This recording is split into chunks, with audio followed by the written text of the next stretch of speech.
نحمدہ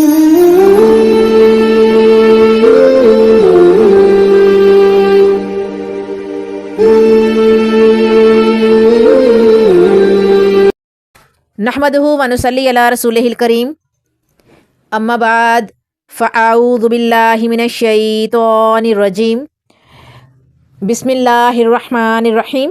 السلام علیکم ورحمۃ اللہ وبرکاتہ۔ آج کی ہماری کلاس کا آغاز سورہ نساء آیت نمبر 51 سے ہو رہا ہے، الحمدللہ۔ تو چلتے ہیں اپنے لیسن کی طرف۔ آج کے لیسن کی پہلی آیت سورہ نساء آیت 51، بسم اللہ الرحمن الرحیم۔ أَلَمْ تَرَ إِلَى الَّذِينَ أُوتُوا نَصِيبًا مِّنَ الْكِتَابِ يُؤْمِنُونَ بِالْجِبْتِ وَالطَّاغُوتِ وَيَقُولُونَ لِلَّذِينَ كَفَرُوا هَٰؤُلَاءِ أَهْدَىٰ مِنَ الَّذِينَ آمَنُوا سَبِيلًا۔ اس کی ورڈ ٹو ورڈ ٹرانسلیشن دیکھیں گے ہم۔ الم تارا، کیا تم نے نہیں دیکھا، الا طرف یکو، الذین وہ لوگ جو اوتو دیا گیا، نصیباً ایک حصہ، من سے کتابی کتاب، یؤمنون وہ مانتے ہیں، بالجبتی بت، یعنی جمع ہے یہ بت کی جمع زیادہ بت، والطاغوتی اور سرکش شیطان، اور یقولون اور کہتے ہیں، للذین کفروا جن لوگوں نے کفر کیا یعنی کافر لوگ، ہؤلاء یہ لوگ، اہدی راہ راست پر، من سے الذین آمنوا جو لوگ ایمان لائے، سبیلاً راہ راستہ۔ اس کی ٹرانسلیشن ہے، کیا تم نے انہیں نہیں دیکھا جنہیں کتاب کا کچھ حصہ ملا ہے، جو بتوں اور طاغوت پر اعتقاد رکھتے ہیں اور کافروں کے حق میں کہتے ہیں کہ یہ لوگ ایمان والوں سے زیادہ ہدایت یافتہ ہیں۔ اب سب سے پہلے ہم جو گزشتہ آیات ہم نے پڑھی سورہ کی، اس سے ہم اس کا جو ہے وہ کنیکشن چیک کریں گے، ربط کلام، کہ یہ جو پچھلا ٹاپک ہمارا چل رہا ہے یہود و نصارہ کا، اور اس کے علاوہ اہل کتاب کا، تو اہل کتاب کے کردار کی مزید تفصیل جو ہے وہ یہاں ہم آپ کے سامنے رکھتے ہیں۔ اہل کتاب کے کردار کی مزید ڈیٹیل، اللہ تعالیٰ کے سوا جس کی عبادت اور اطاعت کی جائے وہ طاغوت کی عبادت اور اطاعت ہوگی۔ غزوہ احد میں مسلمانوں کو وقتی طور پر ہزیمت اٹھانی پڑی، لیکن اس کے باوجود یہودی سمجھتے تھے کہ مسلمان دن بدن آگے بڑھ رہے ہیں۔ اس کی روک تھام کے لیے مدینے کا ایک وفد کعب بن اشرف کی سرکردگی میں مکہ معظمہ پہنچا تاکہ کفار کے ساتھ گٹھ جوڑ کر کے مسلمانوں کی بڑھتی ہوئی طاقت کو روکا جا سکے۔ لیکن ابو سفیان اور اہل مکہ یہودیوں پر اعتماد کرنے کے لیے تیار نہیں تھے، جس کی وجہ سے انہوں نے یہ شرط پیش کی کہ جب تک ہمارے بتوں کے سامنے سجدہ ریز ہو کر اکٹھے رہنے کا یقین نہیں دلاتے ہم آپ پر اعتماد نہیں کر سکتے۔ یہودی مشرک ہونے کے باوجود بتوں کی پوجا سے نفرت کرتے تھے، بالخصوص کعب بن اشرف بتوں کو سجدہ کرنے کا سخت مخالف تھا، لیکن اہل مکہ کو اعتماد دلانے کے لیے اس نے بتوں کے سامنے سجدہ کیا۔ اس موقع پر ابو سفیان نے کعب سے پوچھا کہ ہم تو اتنا علم نہیں رکھتے، آپ بتائیں کہ ہم راہ راست پر ہیں یا محمد؟ کعب بن اشرف اور اس کے وفد نے کہا کہ تم زیادہ ہدایت یافتہ ہو، جس پر یہ آیت نازل ہوئی کہ تم نے ان لوگوں کے کردار پر غور نہیں کیا جو اہل کتاب ہونے کا دعویٰ کرنے کے باوجود بتوں اور طاغوت پر ایمان رکھتے ہیں، حسد و بغض میں اس قدر آگے بڑھ چکے ہیں کہ مسلمانوں کے مقابلے میں اہل کفر کو یہی یقین دہانی کروا رہے ہیں کہ تم مسلمانوں سے زیادہ ہدایت یافتہ ہو۔ باطل عقائد رکھنے والوں کا یہی طریقہ ہوتا ہے، جس کی مثال آج بھی دیکھی جا سکتی ہے کہ یہودی اور عیسائی اہل کتاب ہونے کے باوجود باطل مذاہب کے اس قدر دشمن نہیں ہیں جس طرح مسلمانوں کے دشمن ہیں۔ یہی حالت مسلمانوں کے اندر باطل عقائد رکھنے والوں کی ہے، وہ اہل توحید اور سنت پر عمل کرنے والوں کی زیادہ مخالفت کرتے ہیں۔ طاغوت کی پوجا کرنے کی وجہ سے اللہ نے ان پر لعنت کی ہے۔ مشرک اور کافر جس طرح چاہیں آپس میں گٹھ جوڑ کر لیں، اللہ تعالیٰ کے بغیر ان کی کوئی مدد نہیں کر سکتا۔ یہی کچھ ہوا کہ ٹھیک 2 سال کے بعد غزوہ خندق سے فارغ ہونے کے بعد رسول کریم صلی اللہ علیہ وآلہ وسلم نے یہودیوں کو ہمیشہ کے لیے جزیرہ عرب سے نکال دیا۔ صحیح بخاری کی ایک روایت، ایک حدیث آپ کے سامنے رکھتی ہوں کہ حضرت عبداللہ بن مسعود رضی اللہ تعالی عنہ فرماتے ہیں کہ نبی کریم صلی اللہ علیہ وآلہ وسلم مکہ میں داخل ہوئے اور کعبے کے ارد گرد 360 بت تھے۔ آپ انہیں اپنے ہاتھ میں پکڑی ہوئی چھڑی سے گراتے اور کہتے حق آ چکا اور باطل بھاگ گیا۔ اور صحیح مسلم کی ایک روایت کتاب الجنائز میں سے ابو الحیاز اسعدی کہتے ہیں کہ مجھے علی بن ابی طالب رضی اللہ تعالی عنہ نے کہا کیا میں تجھے اس کام پر نہ بھیجوں جس پر مجھے رسول اللہ صلی اللہ علیہ وآلہ وسلم نے بھیجا تھا کہ ہر تصویر کو مٹا دے اور جو اونچی قبر دیکھے اسے برابر کر دے۔ یہاں اس آیت میں طاغوت کا لفظ استعمال ہوا ہے۔ طاغوت کا مطلب ہے حد سے تجاوز کرنے والا یا سرکشی کرنے والا۔ اور ہم چونکہ مسلمان ہیں، ہمارا دین اسلام ہے، اسلامی اصطلاح میں اس سے مراد ہر وہ چیز ہے جس کی اللہ کے سوا عبادت کی جائے یا جو اللہ کی بندگی سے انحراف پر اکسائے۔ یہ ایک یوں سمجھ لیجئے کہ ابلیس، شیطان، جو اللہ کی اطاعت سے سرکشی کر کے انسانوں کو گمراہ کرتا ہے، بت اور معبودان باطل جن کی اللہ کی بجائے پوجا کی جاتی ہے، ظالم اور سرکش حکمران یا رہنما جو لوگوں سے اپنی اطاعت کرواتے ہیں اور انہیں اللہ کے حکم کے خلاف چلاتے ہیں۔ کوئی بھی ایسا نظریہ، قانون یا طاقت جو اللہ کے قانون اور ہدایت کے مقابلے میں کھڑا ہو اور جسے خلاصہ کلام کہتے ہیں، مختصراً طاغوت بنیادی طور پر اللہ کی عبادت اور اطاعت کے مقابلے میں کھڑے ہونے والی ہر ہستی کو کہتے ہیں، باطل طاقت کو کہتے ہیں۔ اس آیت کے مسائل دیکھتے ہیں۔ نمبر 1، اہل کتاب بتوں اور شیاطین پر ایمان رکھتے ہیں۔ نمبر 2، اہل کتاب مسلمانوں کے مقابلے میں کفار کو ہدایت یافتہ سمجھتے ہیں۔ نمبر 3، اہل کتاب پر اللہ تعالیٰ کی لعنت ہے اور لعنتی اپنے لیے کوئی مددگار نہیں پا سکتا۔ اور تفسیر بالقرآن ہم دیکھیں گے طاغوت، طاغوت قرآنی آیات کی روشنی میں۔ نمبر 1، طاغوت کے انکار کا حکم سورہ نساء آیت 60۔ نمبر 2، کفار طاغوت کے ساتھ ہے سورہ بقرہ آیت 257۔ نمبر 3، کفار طاغوت کی راہ میں لڑتے ہیں سورہ نساء آیت 76۔ نمبر 4، اہل کتاب میں سے بھی طاغوت کی عبادت کرنے والے ہیں سورہ مائدہ آیت 60۔ نمبر 5، طاغوت کا انکار کرنے والا مضبوط کڑے کو تھامتا ہے سورہ بقرہ آیت 256۔ نمبر 6، طاغوت کی عبادت سے بچنے والے کے لیے خوشخبری ہے سورہ زمر آیت 17۔ یہ ہے جی ہماری آج کے لیسن کی پہلی آیت، آیت نمبر 51 سورہ نساء، جو یہاں کمپلیٹ ہوتی ہے۔ آگے ہم چلتے ہیں آیت نمبر 52 کی طرف۔ بسم اللہ الرحمن الرحیم، سورہ نساء آیت 52۔ اولئک الذین لعنہم اللہ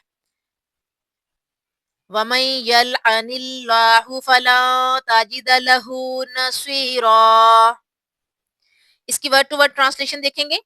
اولئک کا یہی لوگ، الذین وہ لوگ جو لعنا لعنت کی ہم ان پر، اللہ اللہ وا اور من جس پر، یلعنی لعنت کرے اللہ اللہ، فبسلن ہرگز، تجد لہ تو پائے گا اس کا، نصیرن کوئی مددگار۔ اس کی ٹرانسلیشن دیکھتے ہیں۔ یہی وہ لوگ ہیں جن پر اللہ تعالیٰ نے لعنت کی ہے اور جس پر اللہ تعالیٰ لعنت کر دے آپ اس کا کوئی مددگار نہیں پائیں گے۔ اب سب سے پہلے دیکھیے پچھلی ہی آیت میں کیا تذکرہ کیا گیا، کیا ذکر کیا گیا طاغوت کا۔ اللہ کے سوا جس کی بھی عبادت اور اطاعت کی جائے وہ طاغوت کی عبادت اور اطاعت ہوگی۔ اسی طرح سے یہود و نصارہ کا آپس میں گٹھ جوڑ اور پھر یہودیوں سے بتوں کو سجدہ کروانا. جبکہ یہودی مشرک ہونے کے باوجود بتوں کی پوجا سے نفرت کرتے تھے. بالخصوص کعب بن اشرف بتوں کو سجدہ کرنے کا سخت مخالف تھا، لیکن اہل مکہ کو اعتماد دلانے کے لیے اس نے بتوں کے سامنے سجدہ کیا. اس موقع پر ابو سفیان نے کعب سے پوچھا کہ ہم تو اتنا علم نہیں رکھتے، آپ بتائیں کہ ہم راہ راست پر ہیں یا محمد صلی اللہ علیہ وآلہ وسلم. کعب بن اشرف اور اس کے وفد نے کہا کہ تم زیادہ ہدایت یافتہ ہو، جس پر یہ آیت نازل ہوئی تھی. اور اس کے علاوہ آیت نمبر 52 سورہ النساء، جو اہل کتاب ہونے کا دعویٰ کرنے کے باوجود بتوں اور طاغوت پر ایمان رکھتے ہیں، حسد و بغض میں اس قدر آگے بڑھ چکے ہیں کہ مسلمانوں کے مقابلے میں اہل کفر کو یقین دہانی کروا رہے ہیں. تو بالکل یہی وہ لوگ ہیں جن پر اللہ تعالیٰ نے لعنت کی ہے، اور جس پر اللہ تعالیٰ لعنت کر دے اس کا کوئی مددگار نہیں ہوگا، کسی کو آپ اس کا مددگار نہیں پائیں گے. یہ ہے جی ہماری آیت نمبر 52 سورہ النساء. آگے چلتے ہیں ہم. بسم اللہ الرحمن الرحیم. سورہ النساء آیت 53. ام لہم نصیب من الملک فاذا لا یؤتون الناس نقیرا. اس کی ورڈ ٹو ورڈ ٹرانسلیشن دیکھیں گے. ام کیا، لہم ان کا، نصیب ان کوئی حصہ، من سے ملکی سلطنت، فپس ایذن اس وقت، لا نہیں، یؤتونا نہ دے، الناس لوگ، نقیرن تل برابر. اس کی ٹرانسلیشن دیکھیں گے. کیا ان کا سلطنت میں کوئی حصہ ہے؟ اگر ایسا ہے تو پھر یہ کسی کو ایک کھجور کی گٹھلی کے شگاف کے برابر بھی کچھ نہ دیں گے. ابھی تو یہودیوں کے پاس کوئی اقتدار اور اختیار نہیں. اگر ان کے پاس اقتدار اور اختیار ہو تو یہ کسی کو دمڑی بھی نہ دے اور نہ ہی کسی کو دم مارنے دے. اہل کتاب رسول اللہ صلی اللہ علیہ وآلہ وسلم کے ساتھ اس لیے حسد کرتے ہیں کہ اللہ تعالیٰ نے بنی اسماعیل کے یتیم کو نبوت کا تاج اور قوموں کی قیادت کیوں عطا فرمائی ہے، جو روز بروز عملاً غلبہ پا رہی ہے. یہ جس قدر چاہیں حسد کا مظاہرہ کریں، اللہ تعالیٰ دنیا میں آپ کو عزت و عظمت، امامت و قیادت اور دین کو غلبہ دے گا، جس طرح ابراہیم علیہ السلام اور ان کی اولاد کو امامت و حکومت اور نبوت عطا کی گئی. حضرت ابراہیم علیہ السلام کو آگ میں پھینکنے اور وطن سے نکالنے والے بالآخر ناکام ہوئے تھے، اسی طرح انجام کے لحاظ سے یہ بھی ناکام ہوں گے. چنانچہ رسول کریم صلی اللہ علیہ وآلہ وسلم نے یہ بات لوگوں کو اس وقت بتلائی جب خندق کھودنے کے دوران کچھ صحابہ کو ایسی چٹان سے واسطہ پڑا جس کو توڑنا ان کے لیے مشکل ہوا. انہوں نے آپ کی خدمت میں اس پریشانی کا اظہار کیا. آپ نے وہاں پہنچ کر اتنے زور سے کدال ماری کہ پہلی اور دوسری ضرب پر پتھر سے چنگاریاں نکلی. آپ صلی اللہ علیہ وآلہ وسلم نے فرمایا کہ میرے صحابہ خوش ہو جاؤ، اللہ تعالیٰ نے کیسر و کسرا کے خزانوں کی چابیاں مجھے عطا فرما دی ہیں. مسند احمد کی یہ حدیث ہے. ٹھیک ہے. رہی بات ان لوگوں کی جو آپ کی مخالفت کر رہے ہیں، ابراہیم علیہ السلام کی آل میں بھی ایسے لوگ رہے ہیں جنہوں نے حسد و بغض اور باہمی مخالفت کی بنا پر اپنے باپ دادا کے دین سے انحراف کیا تھا. یہ لوگ بھی حضرت ابراہیم علیہ السلام اور ان کی اولاد کے ساتھ نسبت کا دعویٰ رکھنے کے باوجود آپ کی ذات اور دعوت سے انکاری ہیں. ایسے بغیض اور حاسدوں کے لیے جہنم ہی کافی ہے. ابو داؤد کی حدیث کتاب الادب میں سے آپ کے سامنے رکھتی ہوں. حضرت ابو ہریرہ رضی اللہ تعالی عنہ بیان کرتے ہیں کہ نبی کریم صلی اللہ علیہ وآلہ وسلم نے فرمایا، حسد سے بچو، کیونکہ حسد نیکیوں کو اس طرح کھا جاتا ہے جس طرح آگ سوکھی لکڑیوں کو کھا جاتی ہے. صحیح مسلم کی ایک اور روایت کتاب الصفۃ القیامات والجنات والنار میں سے حضرت انس بن مالک رضی اللہ تعالیٰ عنہ بیان کرتے ہیں، اللہ کے رسول صلی اللہ علیہ وآلہ وسلم نے فرمایا، روز قیامت دنیا میں سب سے زیادہ ناز و نعمت میں پلنے والے جہنمی کو لا کر آگ میں غوطہ دیا جائے گا. پھر اس سے پوچھا جائے گا، کیا تو نے کبھی کوئی خیر دیکھی؟ کیا کبھی تجھے کوئی نعمت میسر ہوئی؟ تو وہ کہے گا، نہیں اللہ کی قسم، میرے رب میں نے کوئی نعمت نہیں دیکھی. پھر ایک جنتی کو لایا جائے گا جو دنیا میں سب سے زیادہ تکلیفوں میں رہا، اسے جنت میں داخل کر کے پوچھا جائے گا، اے ابن آدم، کیا تو نے کبھی کوئی تکلیف اور سختی دیکھی؟ تو وہ جواباً کہے گا، نہیں اللہ کی قسم، مجھے کبھی کوئی تکلیف اور مصیبت نہیں آئی. اس آیت کے مسائل دیکھتے ہیں. نمبر 1، آدمی کو حسد سے بچنا چاہیے. نمبر 2، یہودی بدترین قسم کے بخیل ہوتے ہیں. نمبر 3، یہودی دوسروں پر حسد کرتے ہیں. نمبر 4، اہل کتاب لوگوں کو ہدایت سے روکتے ہیں. اور نمبر 5، لوگوں کو ہدایت سے روکنے والے جہنم میں جائیں گے. بسم اللہ الرحمن الرحیم. سورہ نساء آیت 54. ام یحسدون الناس علی ما آتاہم اللہ من فضلہ فقد آتینا آل ابراہیم الکتاب والحکمت وآتیناہم ملکا عظیما. اس کی ورڈ ٹو ورڈ ٹرانسلیشن دیکھتے ہیں. ام یا یحسدون وہ حسد کرتے ہیں الناس لوگ علی پر ما آتاہم جو انہیں دیا اللہ من سے فضلہ اپنا فضل فپس قد آتینا ہم نے دیا آل ابراہیم آل ابراہیم کتاب اور حکمت اور آتیناہم اور انہیں دیا ملک عظیماً بڑا. اس کی ٹرانسلیشن ہم دیکھیں گے. یا یہ لوگوں سے حسد کرتے ہیں اس پر جو اللہ تعالیٰ نے اپنے فضل سے انہیں دیا ہے، پس ہم نے تو آل ابراہیم کو کتاب، حکمت اور بڑی سلطنت بھی عطا فرمائی. تو یہاں پر بھی اس آیت میں حاسد لوگوں کا تذکرہ ہے، خاص طور پر یہود و نصارہ حسد کرتے تھے مسلمانوں سے، اور آج بھی یہی حال ہے ان کا. نبی صلی اللہ علیہ وآلہ وسلم کے وقت میں یہود و نصارہ حسد کرتے تھے، اور اس کے علاوہ مسلمانوں میں بھی ہے جو حاسد ہیں، جو حسد کرتے ہیں کہ اس کے پاس یہ چیز ہے میرے پاس نہیں ہے، کیوں نہیں ہے؟ اس کے پاس ہے میرے پاس بھی ہونی چاہیے. یا پھر یہ کہ اس کے پاس ہے ہی کیوں یہ چیز. تو اس پر اللہ تعالیٰ نے اپنے فضل سے انہیں دیا ہے، یعنی اللہ تعالیٰ جس کو بھی عطا کرتا ہے اپنے فضل سے عطا کرتا ہے. اب یہودی عہد رسالت میں نبی صلی اللہ علیہ وآلہ وسلم سے حسد کرتے تھے، بغض رکھتے تھے. کیوں؟ کیونکہ زیادہ تر انبیاء ان کی جو ہے وہ قبیلے میں سے تھے، ان کی نسل میں سے تھے، یعنی